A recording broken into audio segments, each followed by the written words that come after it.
እግዚአብሔር በሚሰጠው ጊዜ ይሰጣል። አትጨነቁ። እርሱ ስለኛ ምን እንደሚያስፈልገን እኮ ያውቃል። ሳንለምነው ያውቃል። ሳንጠይቀው ይሰጠናል። ለምንድነው ተጨንቀን ከአእምሮ ውጭ ምን ሆነው? ለምንድነው ከመረጋጋት ምን ወጣው? በመጠን መኖርን መልመድ።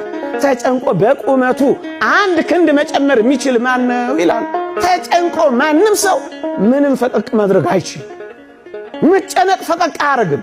በተለይ ወጣቶች በዚህ ዘመን ተደጋገፉ፣ ተበረታቱ። በተለይ ክርስቲያኖች እርስ በርሳችሁ ሶስት የምትበሉ ተጨንቀው የሚበሉት ላጡ አካፍሉ።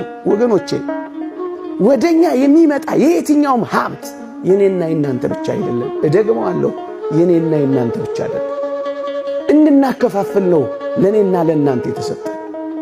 ብቻህን እንድትጨርሰው አይደለም እግዚአብሔር የሀብትን ጸጋ አንተ ጋር ያጎናጸፈው። እንድታከፋፍልለት ነው ወደ አንተ የመጣው። የወንጌላችን ትልቁ ተልእኮ ስጦታ ነው። እኛ እንኳን የዳነው በስጦታም አይደለም። ትልቁ ጸጋችን እኮ ስጦታ ነው። መጽሐፍ ቅዱሳችንን ገልበጥ አርጋችሁ ስታዩት የሚያስፈልጋቸውን ባትሰጧቸው ምን ይጠቅማቸዋል እኮ ነው ያለው።